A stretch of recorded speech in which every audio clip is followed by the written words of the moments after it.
नहीं होता कुछ। अब देखो एक होता है ये वाला, इसको हम क्या बोलते हैं, इसको बोलते हैं स्क्वायर ब्रैकेट।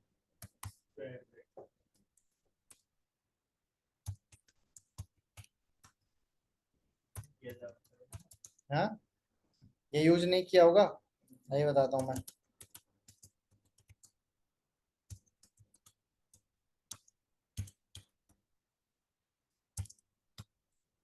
ये हमें बताता है कौन सा पैरामीटर ऑप्शनल है, इसका मतलब कि किस पैरामीटर को आप छोड़ सकते हो।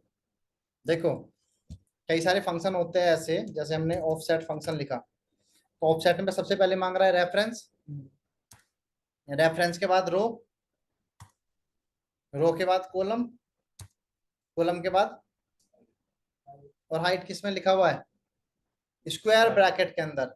इसका मतलब ये ऑप्शनल है, आप फंक्शन को यहीं पे ही बंद करके चला सकते हो। दो जो पैरामीटर है लास्ट वाले, हाइट और विड्थ, ये दोनों को आप स्किप कर सकते हो, ऑप्शनल है। अगर आपका काम है तो आप दोगे, अगर आपका काम नहीं है तो आप इनको छोड़ सकते हो। बाकी इन तीनों को नहीं छोड़ सकते हो। किसका, ऑफसेट का, डेटा एक्सट्रैक्ट करने में पढ़ेंगे आगे। हाँ अभी देखो स्क्वायर ब्रैकेट का मतलब ये है कि स्क्वायर ब्रैकेट के अंदर जो भी पैरामीटर लिखा होगा वो ऑप्शनल है। देखो मैं आपको एक चीज दिखाता हूँ, जब हम रो फंक्शन लिख रहे थे तो आप देख रहे हो यहाँ पे रेफरेंस मांग रहा है, बट ये लिखा हुआ है स्क्वायर ब्रैकेट के अंदर है, दिख रहा है स्क्वायर ब्रैकेट के अंदर लिखा है। इसका मतलब हम इसको स्किप करके भी वैल्यू ले सकते हैं, और हम इसको लिख के भी ले सकते हैं। यही तो मैं आपने बीच में छुड़वा दिया फंक्शन, बट जब हमने कॉलम लिखा था ना, तो कॉलम हमने ये चलाया वोलेटाइल, हम इसको नॉन वोलेटाइल भी चला सकते हैं। कॉलम A1 एंटर प्रेस किया तो कॉलम A1 की वैल्यू होती है 1, जबकि ये सेकंड रो में है, सेकंड कॉलम में है, फिर भी इसने 1 दिखाया। और जब ये राइट की तरफ जाएगा कंट्रोल R, तो ये अपनी वैल्यू को इंक्रीज करेगा। वैसे ही रो फंक्शन हमने लिखा A2, A2 की वैल्यू होती है 2, और A1 की वैल्यू होती है 1, और जब हम इसको नीचे ड्रैग करेंगे तो ये अपनी वैल्यू इंक्रीज करेगा। मतलब कि हम इसके अंदर पैरामीटर डाल भी सकते हैं और नहीं भी डाल सकते हैं। देखो हमने डाला तो भी वैल्यू दे रहा है, और हमने नहीं डाला तो भी वैल्यू दे रहा है। क्यों दे रहा है, क्योंकि इसके अंदर डलने वाला जो रेफरेंस है वो ऑप्शनल है, इसलिए हम इसको स्किप कर सकते हैं। बस याद रखना, किसी भी फंक्शन के अंदर जो भी पैरामीटर स्क्वायर ब्रैकेट के अंदर डला हुआ है वो ऑप्शनल है, उसको हम स्किप कर सकते हैं, कोई फर्क नहीं पड़ता। बट अगर जरूरत पाई तो फिर देना पड़ेगा, अगर जरूरत आई तो। अभी जब फंक्शन करेंगे तब दिखेगा, अलग अलग वो आएंगे ना लॉजिक, तो कहीं पे जरूरत पड़ेगी कहीं पे जरूरत नहीं पड़ेगी। वैसे किस टाइप के डेटा पे यूज करते हैं अभी आगे देखना, अभी से उस तरफ नहीं जाते, दिशा मत मोड़ो, अभी चलने तो इधर। अच्छा इसको क्या बोलते हैं, इसको बोलते हैं कोलन,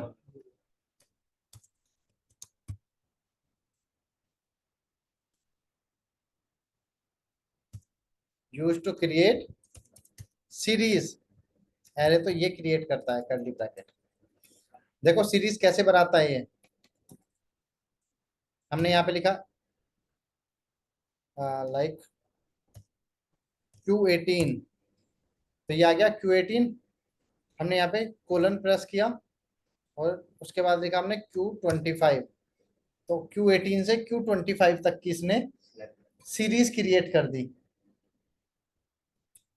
अब इसको हम सम में भी यूज कर सकते हैं, काउंट में, मैक्स में, मिनिमम में, किसी में भी कर सकते हैं। ये यूज में आती है जब हम रेंज सेलेक्ट कराते हैं, रेंज। हम्म, नहीं, हॉरिजॉन्टल भी सेलेक्ट कर सकते हैं, लगाते हैं तो उसके बीच में आता है। अगर सेकंड क्यू की जगह हम कोई और पी आर एस वगैरह दे देंगे तो हाँ तो भी हो जाएगा। हम यहाँ पे ओ डाल दें,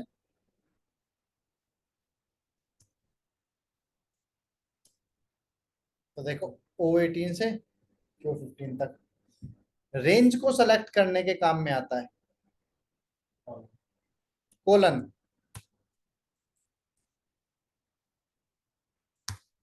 एक होता है कोमा, कोमा किस लिए काम में आता है?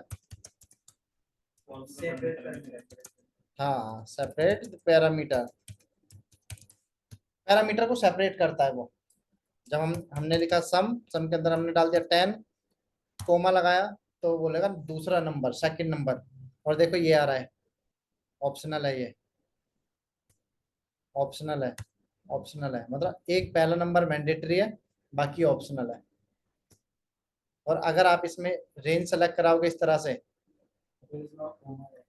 हाँ कोलन,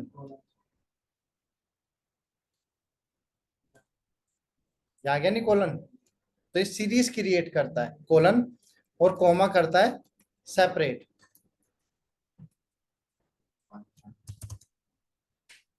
अच्छा, ये चीजें हैं जो हम यूज करते हैं किसी भी फंक्शन को लिखने में।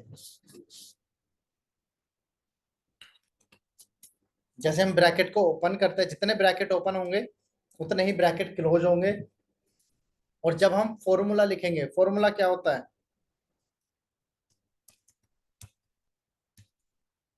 हम्म, when we use multiple functions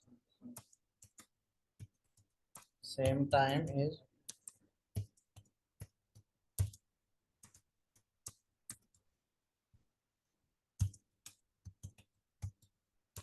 देखो ऐसे होता है। फंक्शन क्या होता है? फंक्शन एक समझ लो कि स्टैंडर्ड फॉर्मेट में बना हुआ एक टूल है ना, स्टैंडर्ड फॉर्मेट में, कि भाई अगर हमें सम करना है तो ये कर लो, मैक्स करना है तो ये कर लो, सम अगर किसी कंडीशन से निकालना है तो ये निकाल दो। बट जब हम रियल डेटा पे काम करते हैं तो हमारी जो जरूरत है वो किसी एक फंक्शन से पूरी नहीं हो पाती। तो कई बार हमें क्या करना पड़ता है, एक फंक्शन के अंदर दूसरा फंक्शन, दूसरे फंक्शन के अंदर तीसरा फंक्शन, ऐसे यूज करके अपना जो डिजायर आउटपुट है वो लेना होता है।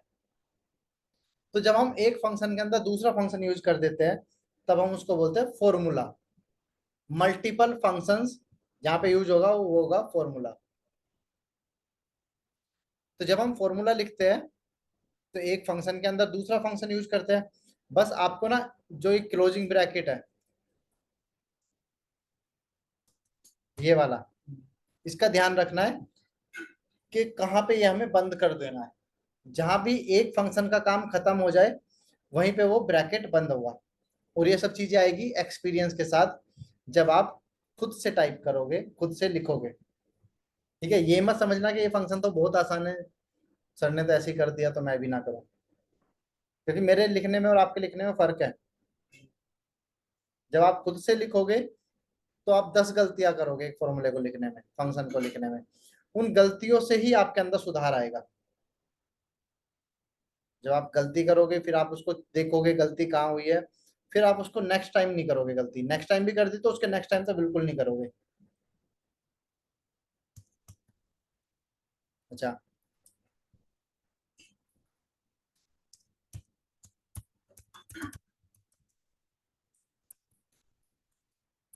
एक होता है डीबगिंग फॉर्मूला।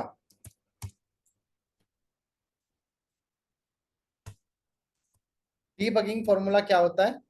देखो, जब हम कोई फॉर्मूला बनाते हैं, फॉर्मूला मतलब functions, multiple function, nested function बोल सकते हैं। जैसे नेस्टेड इफ होता है वैसे ही नेस्टेड फंक्शन बोल सकते हैं। एक फंक्शन के अंदर दूसरा फंक्शन फंसा हुआ है। ठीक है, तो जब हम फॉर्मूला लिखते हैं, हमने मान लो 10 फंक्शन लगा के एक फॉर्मूला बनाया और उसमें एरर आ गया, तो हम उसको जांच कैसे करेंगे कि कहाँ पे एरर कौन से फंक्शन में आया है? मान लो एक फॉर्मूला हमने बनाया हुआ 10 15 20 फंक्शन लगाए हुए हैं, तो हम कैसे पता करेंगे जो एरर आया है वो कौन से फंक्शन में आया है? तो उसके लिए हम डीबग करते हैं। प्रोग्रामिंग लैंग्वेज में इसको डीबग बोला जाता है। डीबग का मतलब होता है स्टेप बाय स्टेप चला के देखना,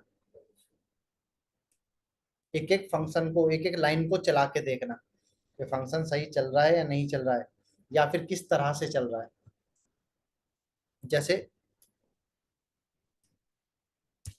हमारे पास एक छोटा सा डेटा है,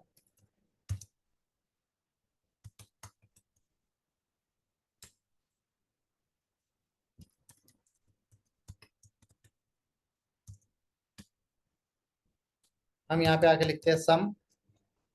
सम के अंदर हमने लिखा काउंट। अब हम यहाँ पे लिखते हैं मैक्स। फिर हम लिखते हैं एवरेज।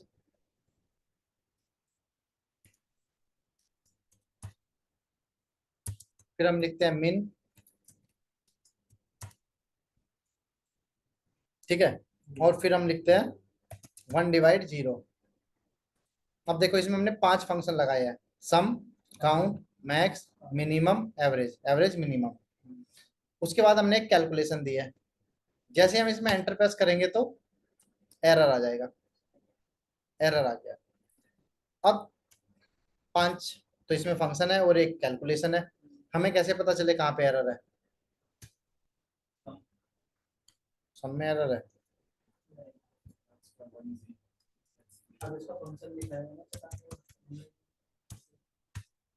फॉर्मूला टैब के अंदर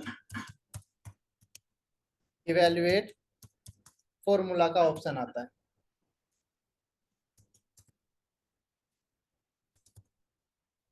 देखो फॉर्मूला टैब में जाएंगे और यहाँ पे आपको आएगा इवेल्युएट फॉर्मूला।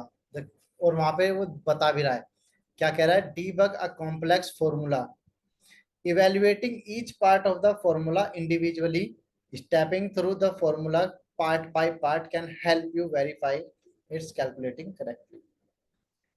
प्रोग्रामिंग लैंग्वेज जब हम लिखते हैं ना और उसमें कोई एरर आ जाता है तो हम उसको डीबग करते हैं। तो जितनी भी लाइन होती है वो सबको चला के दिखाता है, और जहां पे एरर होता है वहां पे वो बता भी देता है कि यहाँ पे एरर है। उसी तरह से ये भी चला के दिखाएगा। ये कह रहा है ना, stepping through the formula part by part can help you verify it's calculating correctly. एक एक जब आप चला के देखोगे तो वो आपको हेल्प करेगा वेरीफाई करने में कि फंक्शन सही चल रहा है या नहीं। बट हमने गलती क्या कर दी? हमने गलती कर दी कि हमारा कर्सर यहाँ पे है। कर्सर कहाँ पे होना चाहिए? फॉर्मूले के ऊपर।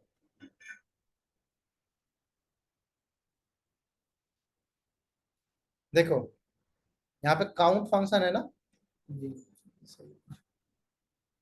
काउंट फंक्शन, काउंट के नीचे अंडरलाइन लगी हुई है। इसका मतलब है कि ये इस फंक्शन को चलाएगा। जिसके नीचे अंडरलाइन लगी होगी अब ये इसको कैलकुलेट करेगा, तो एक काउंट करके दिखाएगा हमें। तो एक काउंट आ गया इसका 14, यहाँ से यहाँ तक 14, 14। ठीक है। अब ये इसको मैक्स को चलाएगा, तो इसने निकाला 99, यानी कि इसकी मैक्सिमम वैल्यू 99 है, सबसे बड़ी वैल्यू। अब ये एवरेज निकालेगा इसका, तो इसका एवरेज 60.64 है। अब मिनिमम, तो इसका मिनिमम 19 है, 19। ये रहा सबसे छोटा नंबर। अब ये 1/0 करेगा। और अगर हमने मैथ पढ़ा है तो हमने ये भी पढ़ा होगा कि किसी भी नंबर को हम 0 से डिवाइड नहीं कर सकते, क्योंकि वो क्या हो जाएगा, इन्फिनिटिव हो जाएगा, अनंत। वो चलता ही रहेगा, जो कि एरर आएगा। देखा ना, टेढ़ा हाथ बना होता है ऐसे, वो छोटे को बड़े से डिवाइड कर सकते हैं, 0 से डिवाइड नहीं कर सकते। छोटे को बड़े से कर सकते हैं, बड़े को छोटे से कर सकते हैं, बट 0 से नहीं कर सकते। अब जैसे ही हम इसको इवेल्युएट करेंगे तो ये एरर आ गया इन्फिनिटिव का, मतलब ये कैलकुलेशन नहीं हो सकती। और अब ये सम फंक्शन को चलाएगा। फंक्शन जो चलता है ना अंदर से बाहर की तरफ चलता है। जो सबसे लास्ट में फंक्शन लिखा होगा वो सबसे पहले कैलकुलेट करेगा, जो उसके बाद लिखा होगा वो उसके बाद कर चलेगा, फिर उसके बाद जो लिखा होगा वो चलेगा, ऐसे। तो अब सबसे लास्ट में क्या चल रहा है? सम। सम के अंदर एरर आ चुका है, इसका मतलब ये भी एरर आ जाएगा। तो अब हमें पता चल गया कि एरर यहाँ पे है। सही है यहाँ तक? हाँ,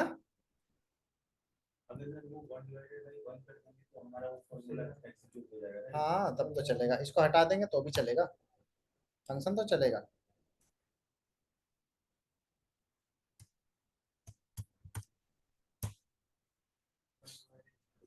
हाँ।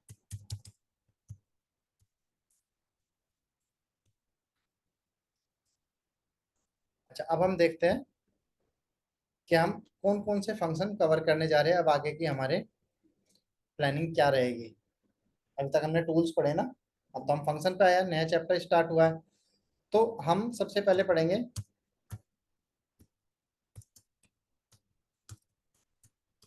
कैलकुलेशन फंक्शन, जिनमें सम काउंट मैक्स मिनिमम ये आते हैं। फिर उसके बाद हम पढ़ेंगे लॉजिकल फंक्शन, इफ एंड और not, if error, if N A, switch, ifs, ये आते हैं। नहीं, वो नहीं आता। उसके बाद हम पढ़ेंगे इंफॉर्मेशन फंक्शन, इज वाले फंक्शन जो आप बोल रहे हो, is error, is number, is text, is odd, is blank, is formula, is logical, वो वाले। ये जो हमें ट्रू और फॉल्स में वैल्यू देते हैं, मतलब एक इन्फॉर्मेशन देते हैं। हम पूछ रहे हैं क्या ये नंबर है, कह रहा हाँ, यस या no, true false, zero one, इस तरह से वैल्यू देते हैं। इन्फॉर्मेशन फंक्शन होता है, अभी देखना जब हम करेंगे। उसके बाद हम पढ़ेंगे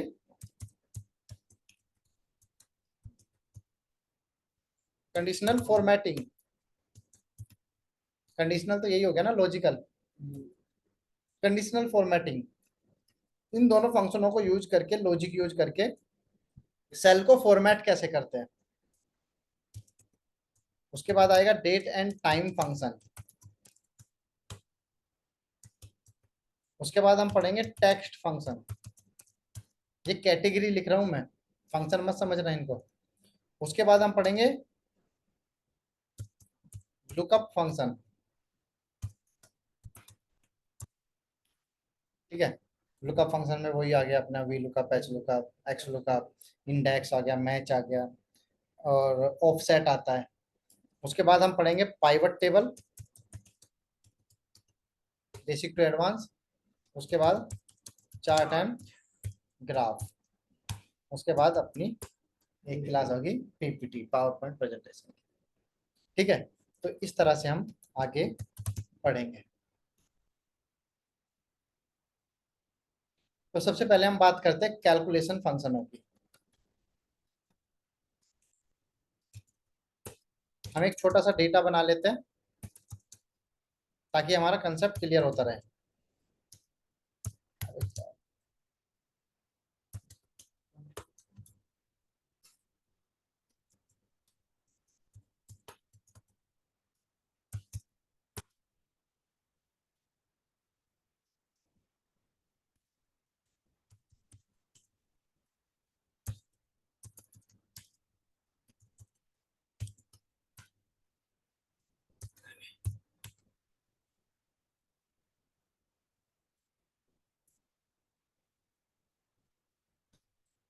हमारे पास एक रेंज है जिसमें नंबर डला हुआ है, टेक्स्ट डला हुआ है और ब्लैंक भी है।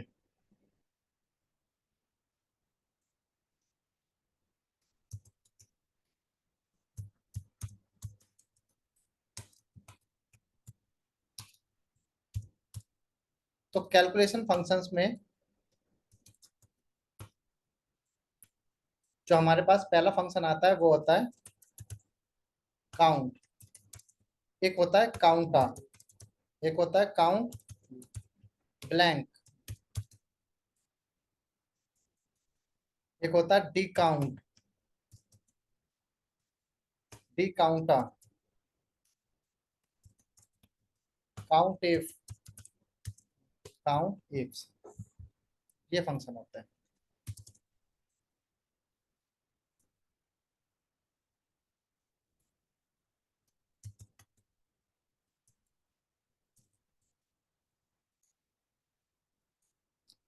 काउंट फंक्शन देखो कैसे लगाते हैं। अब एक काम और कर लेते हैं हम, इस रेंज को ना नाम दे देते हैं कोई, वरना क्या होगा, इसमें ना स्पेस है तो हमें सेलेक्ट कराने में बड़ी दिक्कत होगी, हमें ऐसे सेलेक्ट कराना पड़ेगा। तो नाम देने के लिए हमने सीखा था, इसको सेलेक्ट करते हैं, यहाँ जाते हैं और हमने इसको नाम दे दिया है जैसे डेटा।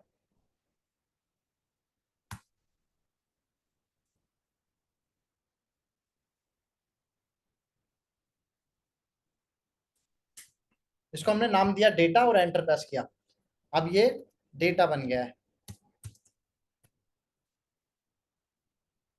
ठीक है,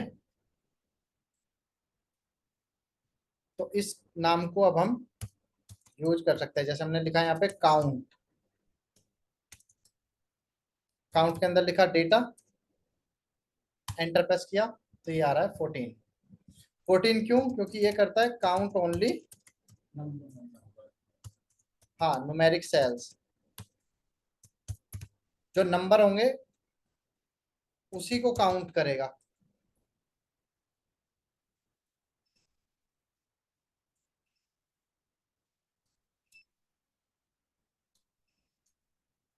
ठीक है, देखो 1 2 3 4 5 6 7 8 9 10 11 12 13 14, 14 इसने दिखा दिया है। एक होता है काउंटर, काउंटर क्या करता है? Count all non blank cells, जितनी भी खाली सेल्स होंगी उनको छोड़ के बाकियों को काउंट कर लेगा। तो हम लिखते हैं यहाँ पे काउंटा, काउंटा के अंदर डेटा, क्योंकि हमने इसको नाम दिया हुआ है डेटा, एंटर प्रेस किया तो 18। क्यों 18 क्यों? 14 तो नंबर हो गए, 15 16 17 एंड 18। काउंट ब्लैंक ये क्या करता है? Count only blank cells. हम लिखते हैं यहाँ पे count blank data, enter press किया तो इसने बता दिया 3 ब्लैंक है आपके डेटा में। ठीक है, हाँ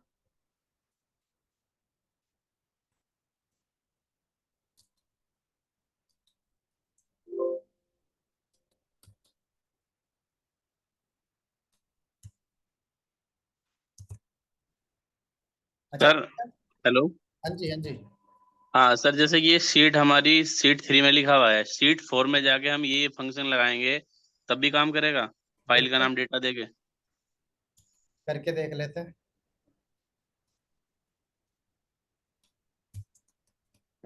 काउंट डेटा आ गया, नेक्स्ट शीट पे भी देखो।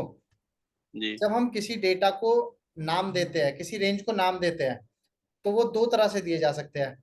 उसका स्कोप दो तरह से हो सकता है। एक तो किसी पर्टिकुलर सीट के लिए, या तो वर्कबुक के लिए, वर्कबुक मतलब सभी सीटों के लिए। जी। देखो मैं आपको दिखाता हूँ।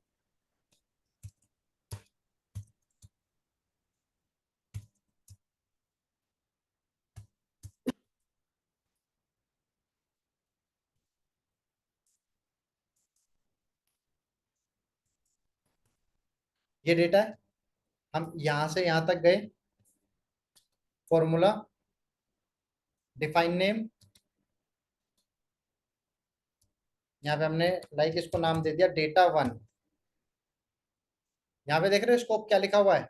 वर्कबुक। बाय डिफॉल्ट ये वर्कबुक होती है। अगर हमने यहाँ से सेलेक्ट करके इसको नाम दे दिया सीट 3 और ओके किया, तो देखो यहाँ तो डेटा 1 आएगा, आ रहा है ना data 1, but hmm. Next seat पे जाएंगे तब नहीं आएगा। इधर देख लो अयूब, देख तो नहीं रहे। यहाँ पे डेटा क्यों आया? यहाँ पे डेटा अयूब बताएगा। हमारा डेटा वहाँ पे हमने रेंज दे रखे हैं, नेमिंग रेंज बना रखी है, हाँ, तो हमने डेटा टाइप किया तो डेटा के अकॉर्डिंग सेलेक्ट कर यहाँ पे देखो क्या आ रहा है, डेटा आ रहा है ओनली। रुक जाओ, यहाँ पे डेटा 1 भी आ रहा है, तो क्यों आ रहा है ये? तो पहले एक हमने दो रेंज बना रखी है, एक पहले बना रखी थी, एक दूसरी बनाई है, तो डेटा टू रेंज दूसरी वाली के लिए आ रही है। तो दूसरी वाली यहाँ क्यों नहीं आ रही? क्योंकि हमने सर वो मोबाइल में लगे हुए हैं ना, इनको लग रहा दिख नहीं रहा हूँ मैं सर को, पीछे बैठा हूँ। बताओ अब इनको समझाओ कोई। डेटा जो है क्योंकि वो हमारा चल जाएगा सबका, ठीक है, वो जो डेटा 1 है ना, वो ओनली हमारा एक ही सीट में काम करेगा। आप समझाओ, विजय, विजय विजय विजय समझाएंगे, बताओ। क्योंकि सर उसमें हमने वर्कबुक पूरी सिलेक्ट नहीं की है, डाटा 3 में से डाटा 3 सीट 3 की हमने वर्कबुक सिलेक्ट की है, तो वो सिर्फ डाटा सीट 3 जब हमने डेटा 1 रेंज बनाई ना, तो हमने यहाँ पे जाके डिफाइन नेम में ये वर्कबुक ना सेलेक्ट करा के हमने शीट 3 का एक करा। सीट के लिए बनाई थी। ओनली वो यही काम सीट करेगा, 3 पे काम करेगा, दूसरी पे नहीं करेगा। समझ गए? ओवर कॉन्फिडेंस मत हो कि मुझे तो आता ही है। हाँ, ऐसे कैसे लग जाएगी? तो सर वैसे हमें जो अभी आपने किया था नाम, जैसे सीट 3 पे कवरेज, तो उसकी तो वैसे जरूरत रहती नहीं। उसकी जरूरत कम पड़ती है, बट आपको लग रहा है कि मुझे फालतू का उधर जाके वो नहीं बढ़ाना। ऑटोमेटिकली पूरा वर्क मतलब वर्क सीट पे हाँ। सिलेक्टेड रहती है वर्क बुक की। बिल्कुल वर्कबुक सेलेक्ट होती है। जब हमने यहाँ पे जाके, हाँ हाँ, जब हमने यहाँ पे जाके बनाया नाम, तब थोड़ी बोला उसने। यहाँ पे जाके जब हम लिखते हैं नेम बॉक्स में, तब थोड़ी पूछता है वो कि वर्कबुक पे बनाना है या वर्कशीट पे बनाना है।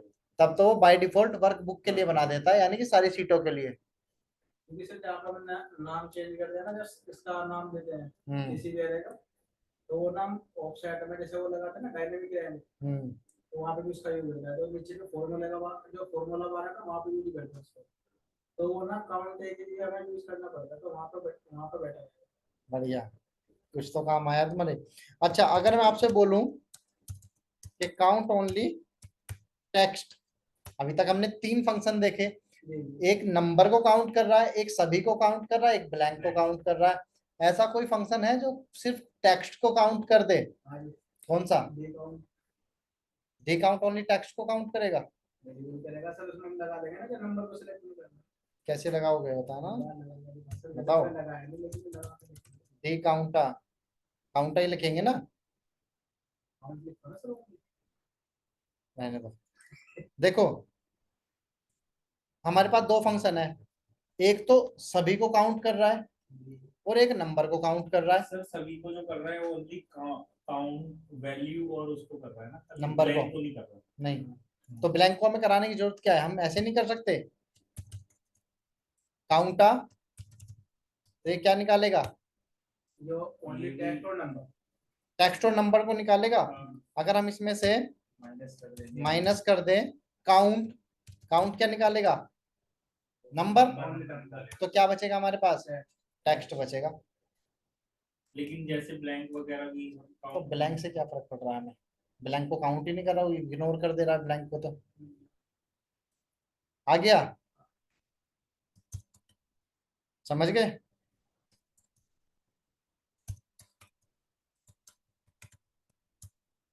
अब आते हैं आपके डी काउंट और डी काउंटा पे। Sir count only text please एक बार और एक्सप्लेन कर दो। काउंट ओनली टेक्स्ट में बता देता हूं। देखो, हमने लिखा काउंटा, काउंटा ने नंबर और टेक्स्ट दोनों को काउंट कर लिया।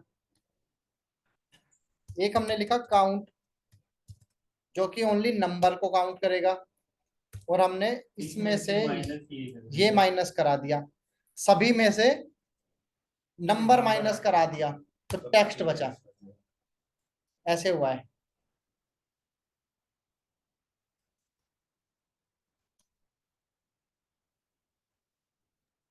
और सर कहीं किसी कॉलम में स्पेशल कैरेक्टर हुआ कहीं बीच में, तो भी हटा देगा वो उसको। काउंट करेगा वो? किस में काउंट करेगा वो? नहीं, न्यूमेरिक में काउंट करेगा या टेक्स्ट में करेगा उसको उसको? काउंट ही नहीं करेगा। छोड़ देगा उसे?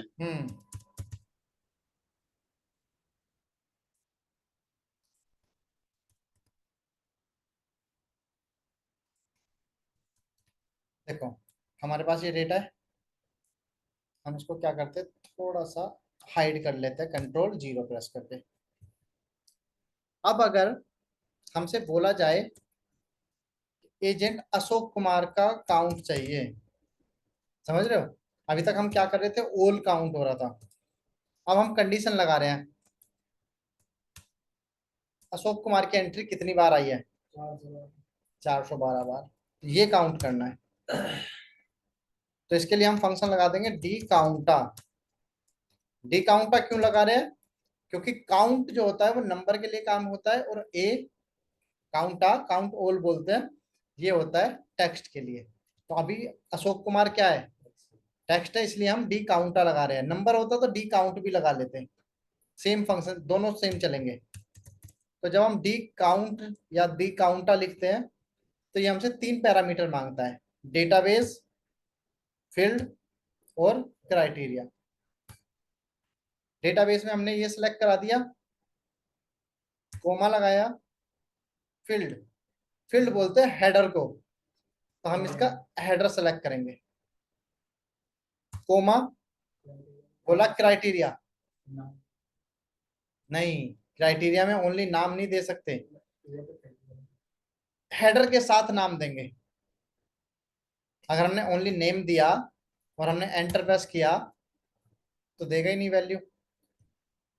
डी काउंट या डी काउंटा फंक्शन या डी सम, डी मैक्स, डी मिनिमम आएंगे, वो भी चलेंगे किसके साथ, हेडर के साथ। और ये हेडर इससे मैच भी होना चाहिए, कलर नहीं, वैल्यू की बात हो रही है, AGENT लिखा होना चाहिए। करेक्ट, सेम होना चाहिए। हाँ, अगर आपने ये यहाँ पे कॉपी करके पेस्ट किया नहीं और होगा। सर इसमें एक बार इसका कलर जो है ना चेंज करके देखना, येलो कलर और येलो हटा, क्योंकि सर वो जो हमारा वो होता है ना मैथ का बहुत बड़ा हाँ। काम करता है, अच्छा, तो उसमें इस तरीके से रहता है ना, मैच पे भी कोई फर्क नहीं पड़ता भैया। मैथ पड़ता है ना हम लोग। सुनो मेरी बात, जितने भी फंक्शन है ना उनका फॉर्मेटिंग से कोई लेना देना नहीं है, वैल्यू वो सिर्फ और सिर्फ वैल्यू, वैल्यू AGENT लिखा है, इसको इससे लेना देना है उनका। फाइंड इसी के बारे में। तुमने मैच कैसे करा दिया, ये कलर से कैसे करा दिया, कलर से मैच करा दिया। वहां पर सीधा हम फॉर्मेट देते हैं ना उसको, वही सेम सेम को ऐड करना चाहिए होता है। इसी वजह से मैंने पूछा ना दोबारा से हमारा नहीं सही है, कम से कम उनके पास सवाल तो है, चाहे इलॉजिकली है आधे से ज्यादा, बट है तो। सर ये एक बार दोबारा लगाओगे क्या ये अभी दोबारा क्या 12 भी लगाएंगे इसको। हमने लिखा डी काउंटा, डी काउंटा के अंदर डेटाबेस, ये लाइन सेलेक्ट करा दी पूरी कॉलम, कोमा लगाया, फील्ड, फील्ड यही सेलेक्ट होना चाहिए, बाकी किसी का मत करना, कोमा, क्राइटेरिया जब हम देंगे हेडर के साथ देंगे, है ना। ये हो गया। अगर हमसे बोला जाए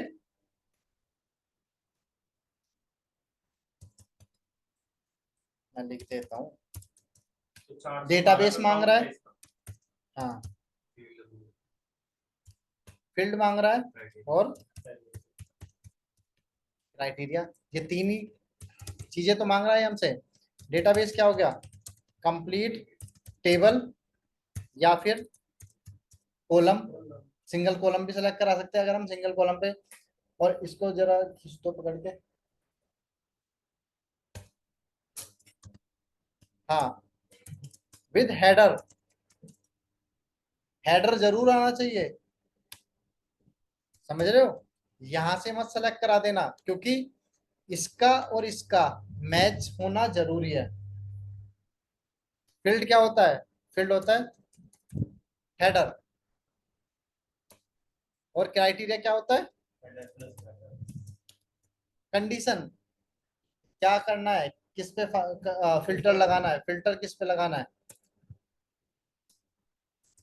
विद हेडर, हेडर जरूर होना चाहिए। देखो डी काउंट का मैं अभी दिखाऊंगा आप लोगों को, आप लगेगा अरे वाह बहुत बढ़िया फंक्शन है, बट मार्केट में इसका नाम नहीं सुना होगा आप लोगों ने, नहीं पहली बार सुन रहे हो ना, जबकि फंक्शन कमाल का है। मैं आपको बताऊंगा क्यों नहीं सुना होगा नाम। देखो ये सभी में है, 2013 में भी है। एजेंट अशोक कुमार, प्रमोद कुमार,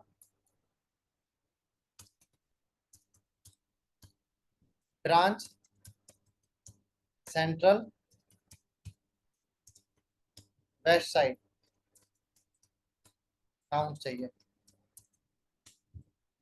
समझ रहे हो कैसे।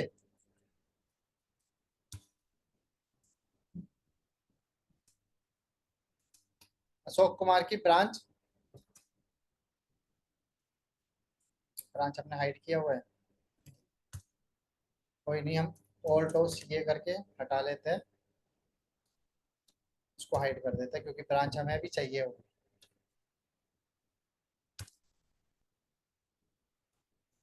तो हम लगाते हैं यहाँ पे डी काउंटा। डी काउंटा के अंदर डेटाबेस। अब हम दोनों को सेलेक्ट कराएंगे, हाइड डेटा है वो भी आ गया, कोमा फील्ड। अब या तो हम ब्रांच सेलेक्ट कर देंगे या तो हम एजेंट सेलेक्ट कर देंगे, दोनों में से कोई भी एक सेलेक्ट दोनों करेंगे। एक साथ नहीं कर सकते लेकिन। दोनों एक साथ तो नहीं आएगी क्योंकि बीच में डेटा हाइड है ना। क्राइटेरिया, क्राइटेरिया क्या हो गया? हेडर के साथ पूरा कंडीशन। एंटर प्रेस किया तो ये दिखा रहा है 224। 224 नहीं, अशोक कुमार की सेंट्रल ब्रांच का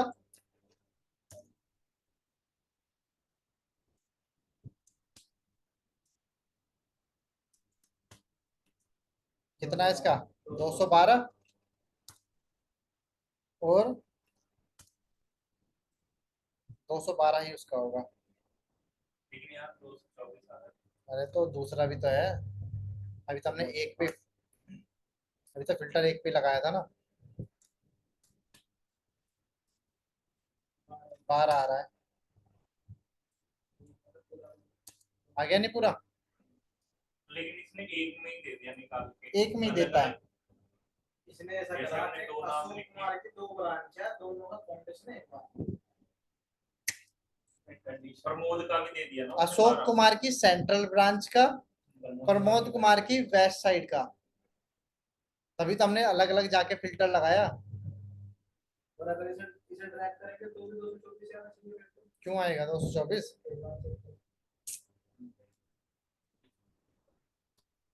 देखो यहाँ से कॉपी किया और हमने यहाँ पे डाल दिया, Alt AM डुप्लीकेट रिमूव कर दिया। अब हमें इन 4 एजेंट का टोटल काउंट चाहिए कि चारों एजेंट का डेटा कितना है। समझ रहे हो मैं क्या बोल रहा हूँ? देखो चारों पे फिल्टर लगाएंगे, अशोक कुमार, प्रमोद, राहुल, अभिषेक। अशोक कुमार, प्रमोद, राहुल और अभिषेक ऊपर गया। इसका टोटल सम 954।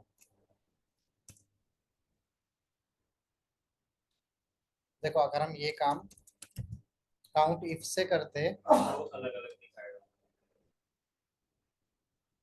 हाँ काउंट इफ अलग अलग दिखाता है इंडिविजुअली।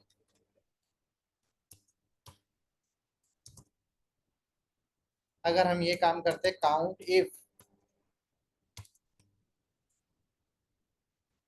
काउंट इफ के अंदर रेंज ये सेलेक्ट की, कोमा क्राइटेरिया चारों सेलेक्ट कर दिए, एंटर प्रेस किया तो कितना दिखा रहा है? जबकि कितना था वहां पे? ये किसका दिखा रहा है? सिर्फ अशोक कुमार का दिखा रहा है, ऊपर वाले का। अगर हमने यहाँ पे श्वेता डाल दिया तो श्वेता का काउंट 12 है, तो ये 12 दिखा रहा है। यही चीज अगर हम करते हैं डी काउंटा डेटाबेस, ये हेडर, ये और हेडर के साथ एंटर प्रेस किया तो इसमें दिखा दिया।